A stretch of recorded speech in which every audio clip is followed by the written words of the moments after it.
প্রথমে বিশেষ বিশেষ খবর। লোকসভা নির্বাচনের প্রস্তুতি এবং রাজ্যের আইন শৃঙ্খলা পরিস্থিতি পর্যালোচনায় আজই রাজ্যে আসছেন মুখ্য নির্বাচন কমিশনার সহ নির্বাচন কমিশনের ফুল বেঞ্চ।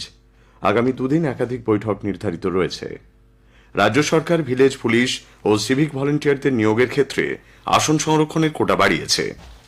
স্বাস্থ্যসাথী কার্ড সংক্রান্ত নানা বিনিয়মের অভিযোগ নিরসনে রাজ্য সরকার কৃত্রিম বুদ্ধিমত্তার সাহায্য নেবে। কলকাতা হাইকোর্টের নির্দেশ মতো ৬ সদস্যের বিশেষ তথ্যানুসন্ধানী দল আজ সন্দেশখালী সফর করেছে। আসছে বিস্তারিত খবরে। লোকসভা নির্বাচনের প্রস্তুতি এবং রাজ্যের আইন শৃঙ্খলা পরিস্থিতি পর্যালোচনায় আজই রাজ্যে আসছেন নির্বাচন কমিশনের ফুল বেঞ্চ।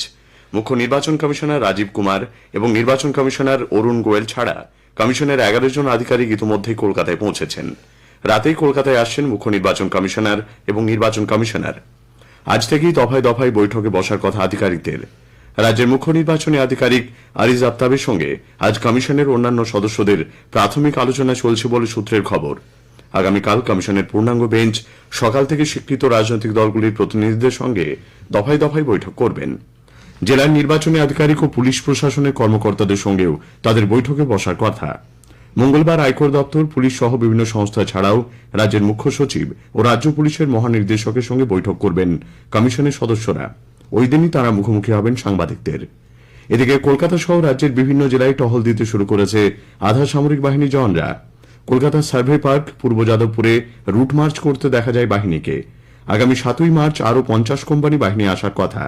বিভিন্ন স্পর্শকাতর এলাকায় টহল দেবেন তারা। উল্লেখ্য, এবার লোকসভা নির্বাচনে এই রাজ্যের জন্য সর্বাধিক 920 কোম্পানি কেন্দ্রীয় বাহিনী চেয়েছে নির্বাচন কমিশন। জনসাধারণকে তাদের লোকসভা কেন্দ্রের বিশদ তথ্য এবং সেই এলাকায় চালু থাকা বিভিন্ন কেন্দ্রীয় সরকারি প্রকল্প ও উন্নয়ন সম্পর্কে অবহিত করতে আকাশবাণী কলকাতার সংবাদ বিভাগ শুরু করেছে বিশেষ অনুষ্ঠান ভারত বিকাশ ডায়েরি। প্রতিদিন রাত 8:50 গীতাঞ্জলি প্রচার তরঙ্গে শুনুন 10 মিনিটের এই অনুষ্ঠান। আমাদের সোশ্যাল মিডিয়াতে অনুষ্ঠানটি সরাসরি শোনা যাচ্ছে। আজকের প্রতিবেদনে থাকছে রায়গঞ্জ ও বর্ধমান পূর্ব লোকসভা কেন্দ্র। বিজেপি পশ্চিমবঙ্গে 2টির বেশি আসন পাবে না বলে রাজ্যের পুর নগরোন্নয়ন মন্ত্রী তৃণমূল কংগ্রেস নেতা ফিরহাদ হাকিম দাবি করেছেন।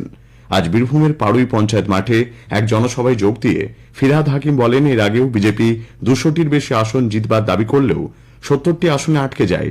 ব্রিগেড জনসভার প্রস্তুতি হিসেবে এদিন পাড়ুইয়ে জনসভার আয়োজন করা হয়। ফিরহাদ হাকিম ছাড়াও সভায় উপস্থিত ছিলেন রাজ্যের আরেক মন্ত্রী চন্দ্রনাথ সিনহা। আসানসোল লোকসভা আসন থেকে ভোজপুরি গায়ক নায়ক পবন সিং এর নাম প্রার্থী হিসেবে ঘোষিত হলেও তিনি নির্বাচনে লড়বেন না বলে জানিয়েছেন। আজ এক্স হ্যান্ডেলে পবন সিং আসানসোলের প্রার্থী হিসেবে তার নাম বিবেচনার জন্য বিজেপি নেতৃত্বকে ধন্যবাদ জানান। তবে নির্বাচনের লড়াই করতে তিনি ব্যক্তিগত কারণে অপারগ বলে জানিয়ে দিয়েছেন।